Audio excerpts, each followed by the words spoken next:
హైదరాబాద్ నల్సార్ లా యూనివర్సిటీలో మొదలైన వివాదం కేవలం 2 రోజుల్లోనే సుప్రీంకోర్టు వరకు వెళ్ళింది.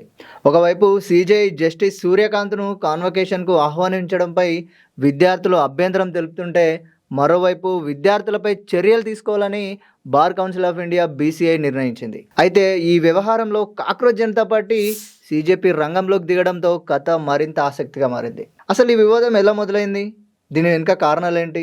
నల్సార్ లా యూనివర్సిటీ 2026 గ్రాడ్యుయేషన్ కార్యక్రమానికి సీజేఐ జస్టిస్ సూర్యకాంత్‌ను ముఖ్య అతిథిగా ఆహ్వానించడంపై సుమారు 450 మంది స్టూడెంట్స్ అభ్యంతరం వ్యక్తం చేశారు. నీట్ విద్యార్థుల నిరసనల సమయంలో సీజేఐ చేసిన కొన్ని వ్యాఖ్యలు, విద్యార్థుల పట్ల కోర్టు వ్యవహరించిన తీరు తమకు అభ్యంతరకరంగా ఉందని వారు పేర్కొన్నారు. అందుకే ఆహ్వానాన్ని పునఃపరిశీలించాలని యూనివర్సిటీకి విజ్ఞప్తి చేశారు కూడా. కానీ ఈ విద్యార్థి నిరసనపై ఆగస్టు 13న బీసీఐ తీవ్రంగా స్పందిస్తూ నల్సార్ 2026 బ్యాచ్లోని ఏ విద్యార్థిని స్టేట్ బార్ కౌన్సిల్లో అడ్వకేట్గా నమోదు చేయకూడదంటూ బీసీఐ ఆదేశించింది.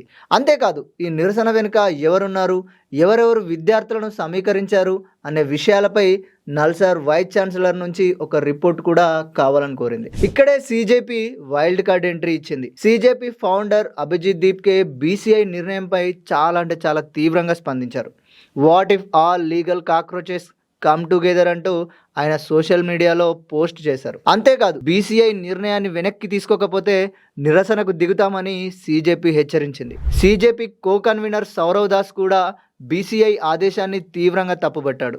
మొత్తం బ్యాచ్ను శిక్షించడం గ్రాస్లీ ఇల్లీగల్ అంటూ అభ్యంతరం వ్యక్తం చేశాడు.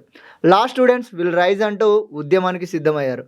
దీని తర్వాత ఏమైందో ఏమో కానీ బీసీఐ తన నిర్ణయాన్ని గంటల వ్యవధిలోనే మార్చుకుంది.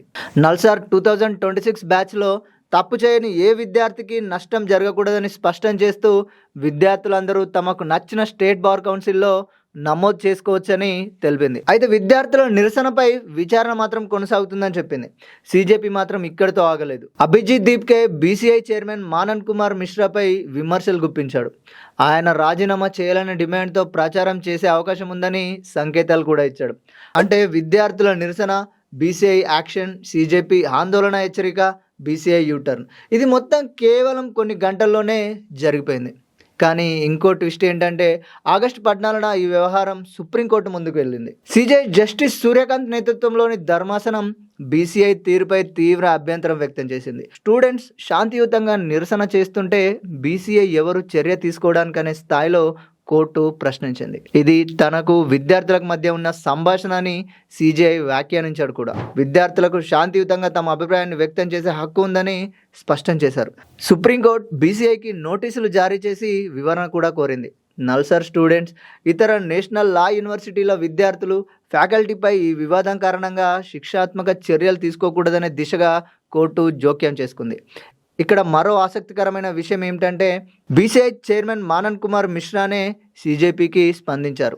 సీజేపీ, బీసీఐ ప్రయోజనాలు వేర్వేరు కావని, విద్యార్థుల హక్కులను కాపాడమే మా లక్ష్యమని, సీజేపీ ప్రయోజనాలు కూడా అదే అనే అర్థంలో ఆయన వ్యాఖ్యానించారు. అంటే ఇప్పుడు ప్రశ్న కేవలం నల్సార్ స్టూడెంట్స్ గురించి మాత్రమే కాదు. విద్యార్థులు ఒక సీజేఐ నిర్ణయాన్ని ప్రశ్నించగలరా? నిరసన వ్యక్తం చేసినందుకు మొత్తం బ్యాచ్ను శిక్షించవచ్చా?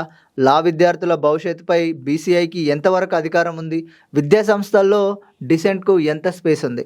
ఈ ప్రశ్నలన్నింటినీ నల్సార్ వివాదం దేశవ్యాప్తంగా ముందుకు తెచ్చింది. ముఖ్యంగా సీజేపీ ఈ వ్యవహారంలో జోక్యం చేసుకుని బీసీఐపై ఒత్తిడి పెంచడం, ఆ తర్వాత బీసీఐ తన ఆదేశాన్ని వెనక్కి తీసుకోవడం ఈ కథలో కీలకమైన రాజకీయ విద్యార్థి ఉద్యమ కోణంగా మారింది. అయితే బీసీఐ యూటర్న్కు సీజేపీ ఒత్తిడే ఏకైక కారణమని ఖచ్చితంగా చెప్పలేం. మీడియా రిపోర్ట్స్ మాత్రం సీజేపీ నిరసన హెచ్చరికను బీసీఐ వెనక్కి తగ్గిన పరిణామంతో నేరుగా అనుసంధానించాయి. అయితే ఈ ఇష్యూపై చివరి మాట సుప్రీంకోర్టుదేనా, లేక నల్సార్ విద్యార్థుల ఉద్యమం ఇంకా కొనసాగుతుందా? అదే ఇప్పుడు ఆసక్తికరంగా మారింది.